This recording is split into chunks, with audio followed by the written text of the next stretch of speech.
But anyways, I don't really need to introduce Willie much to you. You've all heard him now. The one thing I will tell you is I was at the first one this year in Orlando, and as a vendor, we go to a lot of these conferences and we hear a lot of people speak, and most of the time, I zone out. Not gonna lie, I zone out. I do some work, but the one thing that caught me with Willie was his passion, and you will find that, you'll see that when he speaks, and it will translate. And for you as salespeople, for all of us, I'm a salesperson, passion translates. What you're passionate about, you will probably sell well as long as you have the right tools in your hands.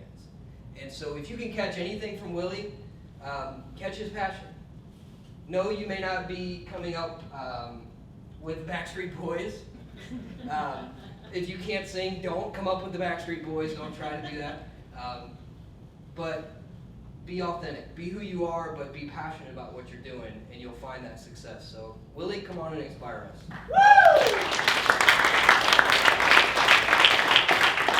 Well, man, I have big shoes to fill.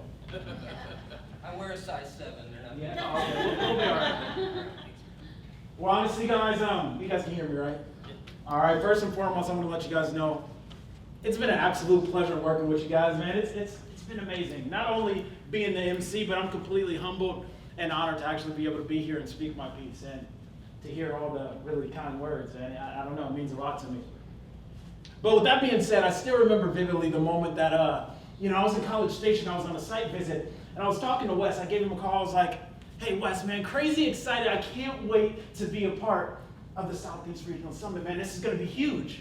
I said, "But if there was any one thing that you wanted me to talk about, what would that one thing be?" He said, "Willie, I want you to have full creative freedom over your ideas presentation because it's your idea." He said, "However, if I was to implore that you speak up about anything, it would be, how do you find success in the toughest of markets? For example, you're in College Station right now. Like, how do you find success against all odds?" I was like, "Yeah, Wes, absolutely." Like, in my mind, I was like, "Absolutely, I would love to talk about that. Like, absolutely." However, the one thing I don't want to do is I don't want to get up before you guys and tell you guys the 5 tactics that if you deploy in any given market, you're going to find success, right? Because that wouldn't be fair. That would be naive to say that your market's the same as your market or your market's the same as your market, right? I don't believe that. But I do believe this. I believe that there is one key component that's absolutely necessary that you have for any property to find success in any market, and that's your perspective. See, because the quote says, your perspective can be your passport or your prison. And the way that you view the things that you do will always dictate the way that you do the things that you do. So what I did want to get up here and speak to you guys about is my philosophy. And when I say my philosophy, I say my truth predicated upon my experience, right? Because that's all I know. And in my experience, what I learned was, in order to really get a grasp of your perspective and really like hone in on it so you can find success in those tough markets, you have to change the conversation about 3 specific things, 3 aspects of your perspective. And that's 1, time, right? All too often we get in this conversation about how we need more time. And I don't necessarily believe that we need more time. I believe that we need better time. 2, we need to identify our reasons. It's like what E.K. Johnson says, if the reasons aren't big enough, the excuses will be. And 3, mindset over market. And once you just decide that you can be successful in your market, things start to change around you. Now, in order for me to give context to those 3 things, I would have to tell you guys what took place on August 25th, 2016. Like, I still remember vividly, it was the first day that I got my very first new development apartment or contract, right? I was the lease-up specialist, and I remember I took my 1 bag and I hopped out my Lyft ride, and the Lyft drove off, and I was sitting there and I was looking at just acres upon acres of absolute nothingness, literally just mud and yellow hard hats for acres, and I was like, yeah, this is it. This is my moment, right? Like, this is my opportunity to lay my stamp on this market, right? Like nobody else can stand right here, right now and say that they branded this property from absolutely nothing and made an impact on this market, right? It was huge to me. Like, if this was a book and all the pages were completely blank, it would be 100% up to me to write every word, to structure every sentence, to punctuate every period. Like, it was 100% my responsibility to either make this book either a New York Times bestseller or 100% my fault if it flopped. Then all at once, everything that was once exciting, I was like, oh my God, this is it, this is mine, turned into pure terror. And it came from my toes to my head, and I was like, oh my God, Like, how am I going to be responsible for leasing up this property? Like, how am I qualified to do this, right? Like, at this point, the only experience that I had was that of a leasing manager, and at least as a leasing manager, I had a leasing team. And at least as a leasing manager, I had a leasing office, not some makeshift trailer. Like, how am I responsible for leasing this property up? Absolutely, to 100%, right, dude? I don't even know what a lease up specialist is. I felt like somebody made that name up, so I wanted to call my regional. I was like, all right, cool, I'm gonna call her, like, there's no way, I need some help. So I called her, I said, hey, help me out. Do you have like a lease up specialist in a box or something? I have no direction. She said, no, Willie, I don't. However, with your experience, I would advise that you make one. She said, what I would implore is go out there and make a marketing plan. I said, okay, marketing plan. All right, I have to make a marketing plan. Cool, that's the first step, marketing plan. So in order to make a marketing plan, I have to get to know the market. So that's what I did. I went out, I shook a few hands, kissed a few babies, met every general manager that I could. And it's funny because the narrative was always the same. It was, this market is oversaturated. There's too much supply to accommodate the few students that we have. And honestly, we didn't lease up last year, so you guys bringing in not one but two new phases in this market, I don't see it being successful. So nobody believed that this could be successful, right? Me, I had my own personal doubts. The market, they had their doubts because they had their history. And then on top of that, when I first signed the contract, I had upper management say, hey, Willie, this is gonna be a bloodbath of a market. They didn't lease up last year. There's a high possibility they're not gonna lease up this year. You're gonna have to go out there, you're gonna have to crush it and be the one that holds your head above water. I said, all right, we're gonna go out there and do it. But honestly, I don't think that there was anybody that believed that 100% occupancy was possible. And I started going crazy. I was like, oh my God, I'm gonna call my regional and tell her, she set me up for failure. This is not gonna work out. I wanted to call the owners and say, dude, what were you guys thinking? You guys are crazy, right? I wanted to call everybody. And then all at once, I'm going through all these thoughts until the one thought that mattered stuck out. It said, Willie, at what point are you gonna be stronger than your strongest excuse? Like, at what point are you going to stop letting what others say that they can't do determine what you can do? Like, Willie, at what point are you going to realize that they didn't send you down from Washington to Allendale, Michigan to make excuses about adversity and opposition that's going on in the market? They sent you out there to make a way out of no way, so it's time to get busy. And sure enough, that's what I started doing, right? Every handshake started to turn into a meeting, and those meetings turned into tours, and those tours turned into leases. And then all at one point, right, I started to sign more leases than I had the bandwidth to withstand alone, right? So I called in reinforcements. I had another lease up specialist come down and help me out, and he was helping me until I was able to hire my leasing manager. And my leasing manager, I've known him for 7 years now at this point, right? He's in my fraternity. He matches my enthusiasm. He matches my energy. He matches my ambition. His name is Corey, one of my best friends in the world, right? And he's out there, and we're out absolutely crushing it. Two-man army. And things are going great. And then we have the opportunity to cultivate a team around that same energy. Things were going perfect, you guys. I can't make it up. It was awesome. So much so, my regional, I reached out and said, Willie, you guys are doing great. Absolutely crushing it. You're outpacing last year's leasing. However, this time last year, actually next month last year, the new development from last year signed 164 leases next month.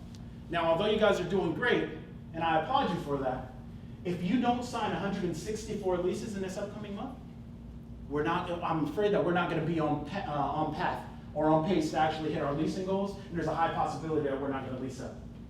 I said, all right, 164 leases, like, okay, that's a lot of leases. Me personally, I've never had the opportunity to sign 164, where I just never did it, right? I signed 91, one renewal deadline in a month, right? But even then, I had renewals to sign, right? 164 leases at a new development. All right, challenge accepted, I guess, right? So we went out there the next day, absolutely crushed it. Phenomenal day, so much so, Corey was like, hey, Willie, we deserve it. Let's go out. Let's have a night on the town. I said, yeah, let's do it, right? And we went out and we danced the night away. We had a blast. See, but in order to understand what happened next, or at least to understand my perspective of what happened next, you would have to understand what took place a long time ago in my life. See, when I was 6 years old, my mother, age 30, I lost my mother to the hands of colon cancer. Interestingly enough, 11 years later, now 17, my oldest brother, 22, I also lost him to the same fate.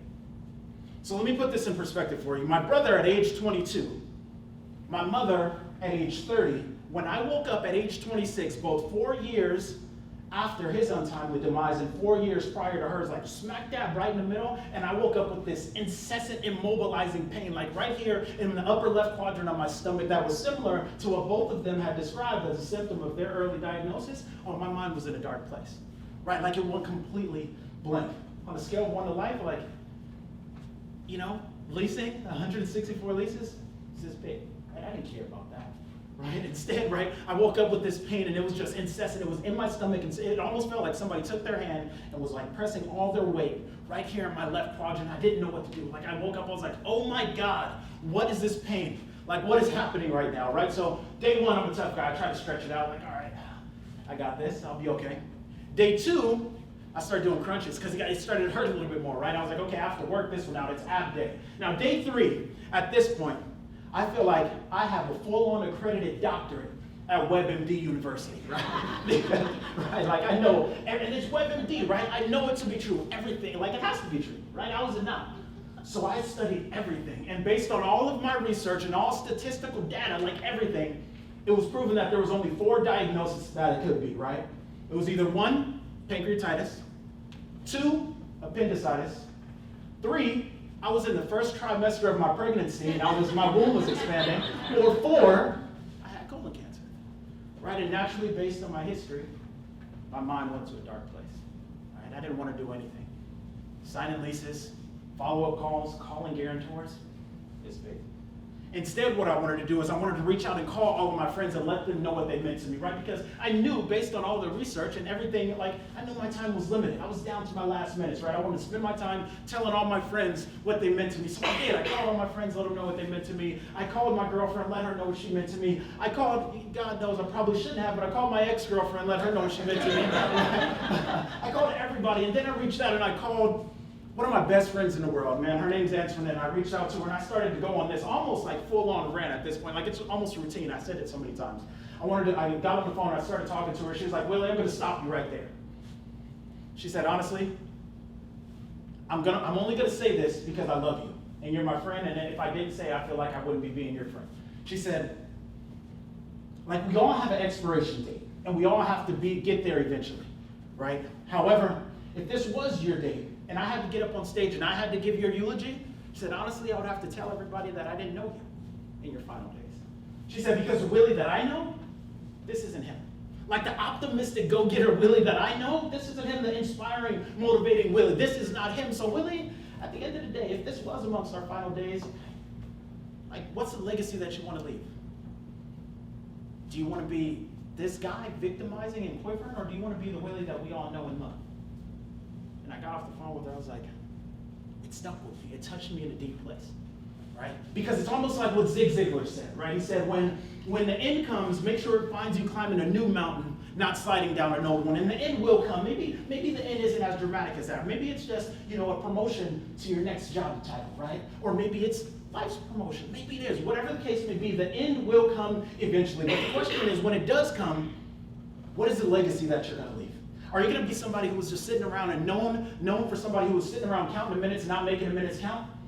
Or are you going to be known as somebody who was sitting around watching things happen instead of making things happen? Or are you going to be known as somebody that in the way that you do anything is the way that you do everything? And the passion that you have for anything is the passion that you have for everything. See, my perspective was different. And that same leasing month, we were supposed to sign 164 leases. 250 leases later, crushed it, absolutely dominated it, right? Turned that market on its side. And sure enough, we were fortunate enough to lease that property up prematurely. They sent me out to Chico, California to do a second new development, same leasing year, two new developments, one leasing year, both leased up 100%, absolutely crushed it, right? And it was huge for me, but that wasn't even the most remarkable part. See, because from Allendale, Michigan, to Grand Rapids, Michigan, to Chico, California, to now here in Houston, Texas, where I live now. Well, we're in North Carolina now, but I live in Houston, Texas. 4 different cities, many second and third opinions later, and I have all the doctor's bills to prove it. None of them have been able to identify what that pain was in my stomach. But every single one of them said it wasn't colon cancer, as I'm here able to speak with you guys today, right? But why do I tell you guys that story? It's because this is what I found. Limitations only exist in our mind. But if you can use your imagination, the possibilities are endless. Like limitations, don't get me wrong, right? Market conditions, they're very real. I get it. Health conditions, very real. Like I lived it, absolutely. Tough ownership groups, I get it. They may not get it, but I get it. I follow you, right? I'm right there with you, right? But to identify those as limitations, like restrictions inhibiting you from accomplishing your goals, that's a concept of your mind. But if you can use your mind as a tool instead of allowing it to use you, things start to get remarkable. And that's why I'm so passionate about time. See, because notice how when we were talking about time, I was stuck right there in paralysis. Like I was counting down all my minutes. I knew based on the research, because I knew my market, I knew everything about my market. I knew for sure that that was the end. That was the definite, like that, there was no other way that that could have went, right? I knew it to be true. Right? So in complete fear of everything of the unknown, right? I stayed right there in complete paralysis, in fear of something that not at present moment, nor 3 months down the line, nor here as we stand 3 years down the line, 3 years later, still doesn't exist, and it's not even guaranteed to exist ever, right? But in that moment, I sat still, failure to do anything because I thought I knew everything. Now the harsh reality is what really grinds my gears is the fact that that's the way that a lot of us treat our properties. Right? Because we're trained, because we're conditioned to know everything about our market, and we know everything that every student likes in our market, and we know every marketing incentive that's going to work and what's not going to work. We know everything about our market, so much so we start saying no to different ideas, and we don't even know what we're saying no to. Right? And it's almost like what Zig Ziglar, or it's almost like what Warren Buffett said. He said, stock forecasters are only good for one thing, and that's making fortune tellers look good. See, we live in an industry of not stock forecasters, but forecasters. Too many people are like, oh, I know this about my market, so that idea is not going to work. All right, oh, I know this about my market, so that's not going to work. The fact of the matter is, you kind of got to try all these ideas. You have to be a practitioner. You have to go out there and try it, and if you fail, then it's one failure, right? And I think the quote goes, if at first you don't succeed, you're running about average, right? So if you failed at that one marketing idea, cool. Running about average. If you failed again, cool, you're running about average. But you have to go through those things because it's part of the process. You have to throw those ideas out there, and you have to implement them, and you have to try them, right? Because it's like what Thomas Edison said to his buddy, when his buddy said, dude, how many times are you going to fail at making that light bulb before you just quit? He said, I didn't fail 9,999 times at making the light bulb. He said, I found 9,999 different ways how not to make it. It's part of the process. You have to do these things, otherwise you're never going to accomplish your goal, because the quote says, you don't have to be great to get started, but you do have to get started to be great. You have to try them, right? If you ever want to accomplish those goals. That's what takes me to my second point, your goals, right? And having goals are a very admirable thing to have, right? Like you have to have a goal, because the ship without a sail kind of just floats adrift. Like you have to have some direction, right? But the fundamental flaw with a goal and a goal alone is that it leaves room for but. And Les Brown says, but is an argument for your limitations. And if you argue for your limitations, you get to keep them. See, like let's do a little crowd participation. Help me out here. Have you guys ever been in a situation where, maybe it's Monday, you say, hey, I'm absolutely going to crush this leasing week, right? We're going to crush it. We're going to sign at least 25 leases this week. Absolutely, I can't wait to do it, right? So then you put together this elaborate plan, and then Monday goes by, Tuesday goes by, Wednesday goes by, Thursday goes by, and now here you're there on Friday, scratching your head, you're like, wow, we only have 12 leases. Right? Like I wanted to sign 25 leases, but have you guys ever done anything like that? Raise your hand. Like you wanted to do X, but yeah? I feel like everybody has it to some degree, right? But what happens after that but? What's said after that but is always a justification for your limitation. We always say, oh, well, because of X circumstance, I wasn't able to accomplish Y, right? And because of that, you're like, okay, it's kind of the fluff to your pillow, right? It says, okay, you know what, that's my justification. That's why I wasn't able to accomplish it, therefore it's okay. See, that's why a goal alone is not good enough. You have to associate reasons, because your reasons make it non-negotiable. It's like what Les Brown says, put yourself in a sink or swim situation, and here's what you'll find. You'll develop amazing swimming skills, right? You have to, like, failure cannot be an option. It reminds me of a place where I was actually out in Allendale, Michigan. And one thing that I didn't tell you guys about Corey and I was, we went to college together and we were like, dude, we're going to crush it. Not only are we going to crush this new development, but we're going to crush it in our health and our fitness. We're going to get back in shape. And then Corey was like, yeah, let's do it. And it's funny because every day that we had a long day at work, and I say long loosely because, we would get off at like 6 o'clock, right? So we get off at 6 o'clock, call it a long day and say, hey, dude, we deserve this. Let's go out and have what's called a Diablo burger and a diabolical beer. And it's exactly what it sounds like. Probably the most, hands down, the most unhealthy dish that you can ask for, right? But it was phenomenal. So we would always justify negating our goal by saying, dude, you worked hard today. You deserve it. Go do it, right? Until I had my scare. Then all of a sudden, I start working out every day. I stopped going out, stopped drinking. And, honestly, I went vegan for a little while, right? And I remember calling Corey, and I was like, dude, will you go on this journey with me? I'm going vegan, man. Are you down? He said, absolutely not. You're crazy. so then our dinner started getting a little awkward, right? He had a full-on Diablo burger. I was eating quinoa. He called it bird food. It didn't sit well with anybody, right? But I had a reason. I had a reason attached to it. My life depended on it. So when we're associating these goals, it's like, what's the reason behind why we have to sign these leases? Why do we have to get 25 leases? Why do we have to accomplish this goal, right? And then once you set that reason, just decide that you can do it. And that's what brings me to my third point. Mindset over market. Just decide. Because once you make that decision, you say, I can, I will, I must. If you just make that decision, incant that. I can, I will, and I must. And I promise you, you will and you shall dominate your market. And you will and you shall conquer all of your competition. Why? Because you start to realize that it's no longer about your competition.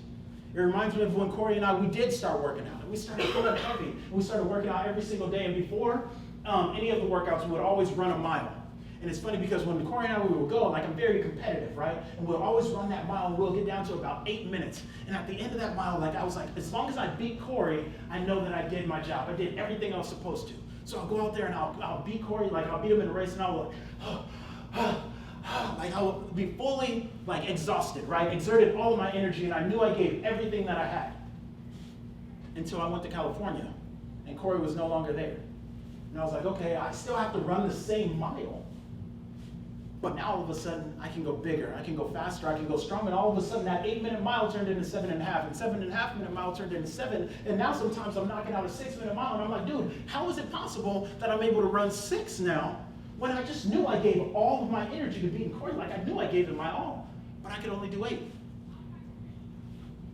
They told me that there's some proof to the old African adage that reads, if you can defeat the enemy from within, the enemy outside can do you no harm. Right? It was no longer about Corey. It was never about Corey. It was about me being the best version of me. And that's what I want to implore upon you guys. When we go into these markets, as long as you're comparing yourself to your competition, that's going to be the limit. That's going to be the best that you can do. Right? Because as long as the market average is 53%, you're going to be content with 57. As long as Meadows, your competition, has 61%, you're going to be okay because you got 63. But you have to realize it's not about Meadows, it's not about the market, it's about you working harder today than you did yesterday so that you can become the very best version of yourself tomorrow. It's not about the market. So in the spirit of decisions, you guys just decide, when is this all said and done, I'm going to leave with this. You guys, when we go back to our markets and we start to take on this 2020, 2021 leasing year, just go in and make the decision that, hey, this is your year. And this is your opportunity to lay your stamp on your market, right? Your book is completely blank and all the pages are yours. And it's 100% up to you to write every word, to structure every sentence, to punctuate every period. It's 100% up to you to either make this book either a New York Times bestseller or it's 100% your fault if it flops. But either way, no matter what, just make sure that this story is one worth telling. And if you need any help writing your story, meet me in the back and I'll give you a free copy of mine. That's my time, you guys. Thank you.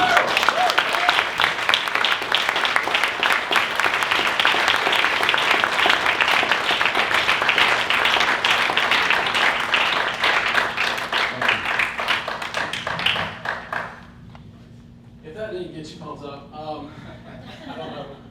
What will? Willie, thanks so much. JT, still in the room? It takes a lot.